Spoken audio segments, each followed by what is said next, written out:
Muscle is expensive. Every pound of it costs your body real energy just to keep alive, whether you use it or not. Calories spent on maintenance, whether or not you ever call on that strength.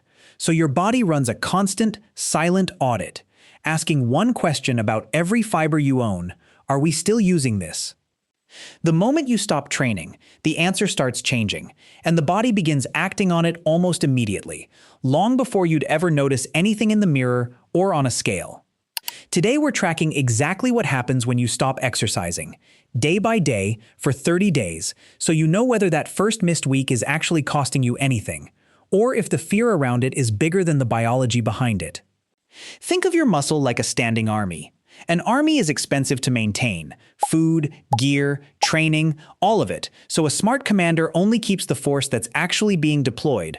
Oversized standing forces get downsized the moment the missions stop coming in. The moment your training stops, demobilization starts, quietly, starting with the most expensive units first, the elite fast response fighters, while a lean skeleton crew stays behind to handle basic patrol and daily movement. Your body runs the exact same budget review on your muscle fibers, and it starts the review faster than most people expect. Let's start the clock. Day 1. Nothing looks different. Nothing feels different, but the internal memo has already gone out.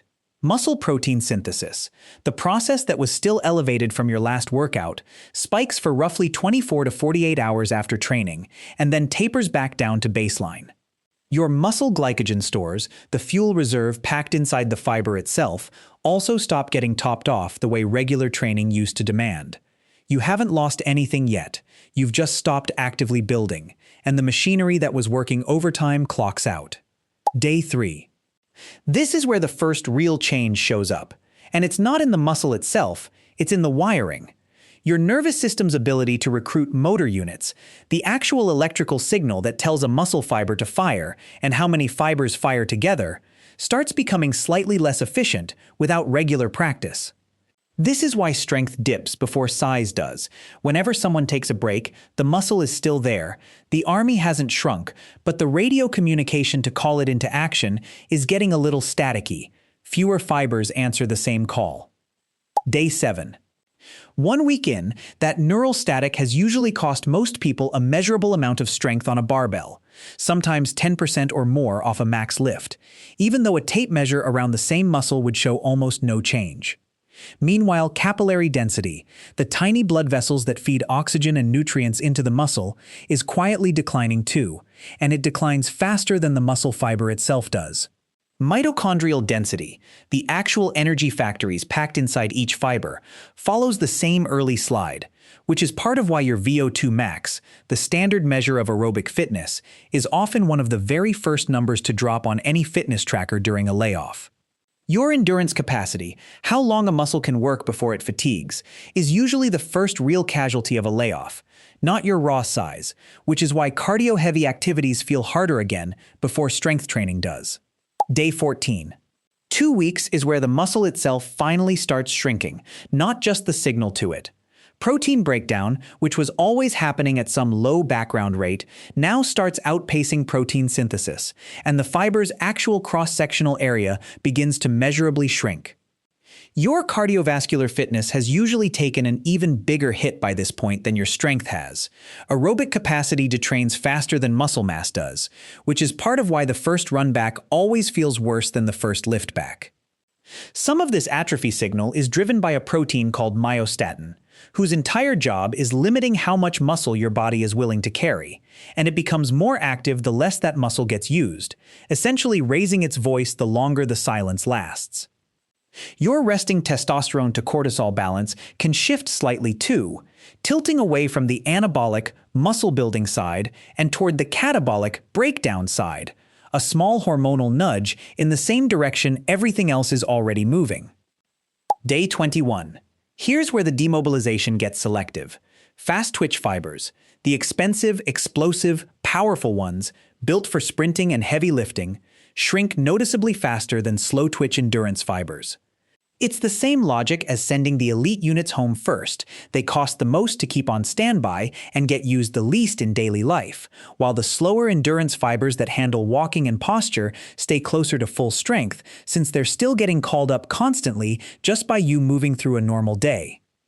This is usually the point where you can see it, not just feel it, a noticeable softening in muscles you used to be able to flex on command, particularly in the muscle groups that only ever got worked in the gym and rarely in daily life. Day 30. A full month in, most people have lost a measurable percentage of both size and strength, though the exact number depends heavily on how trained you were to begin with. More advanced lifters tend to hold on to gains longer than beginners do, a phenomenon researchers sometimes call trained state protection.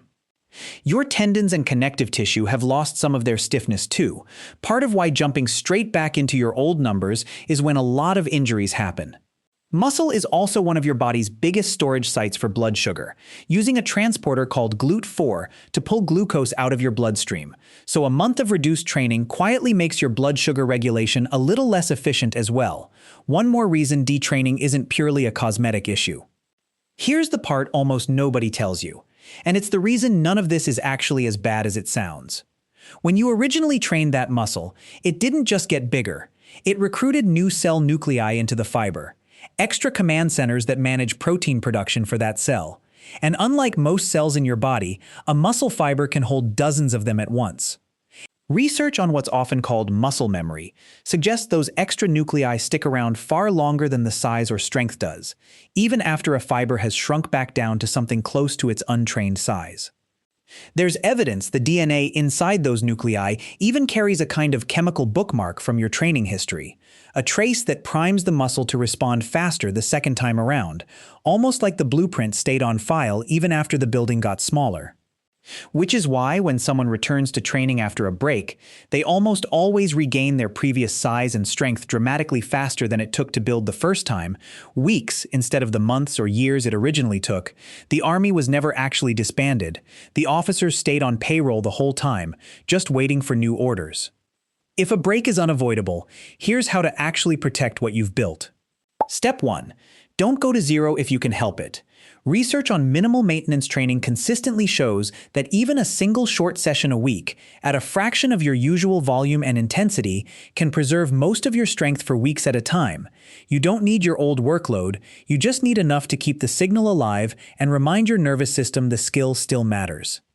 Step 2. Keep your protein intake up, even while training drops off. This alone blunts a meaningful chunk of the protein breakdown that drives atrophy.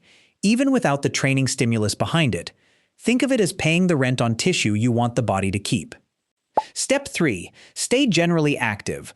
Walking and easy daily movement won't maintain strength on their own, but they do slow the decline in blood flow and capillary density, and they keep your joints moving through their normal range so nothing stiffens up while you're away. Step 4. When you do come back light. Your nervous system needs a few sessions to re-earn the recruitment efficiency it lost before your muscles are actually ready to handle your old numbers again. Jumping straight back in is exactly how the tendons that softened over the break end up getting hurt. Ease back in over 1 or 2 weeks rather than one heroic first session. A real caveat before you go. None of this is meant to guilt you for taking a break. Rest is part of training too, and injuries, busy seasons, illness, and burnout are all normal, legitimate reasons to step back. This whole process reverses, and it reverses fast once you resume. This isn't a reason to fear a missed week or to push through pain or exhaustion just to avoid it.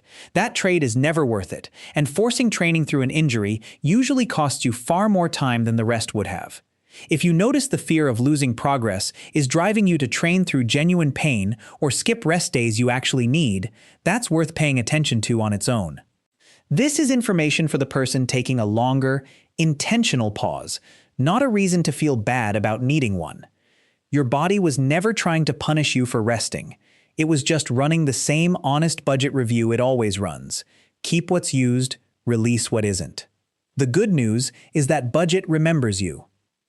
Every rep you ever did left a mark that outlasts the muscle itself, and it's waiting for you to call it back into service whenever you're ready, no matter how long the break turns out to be.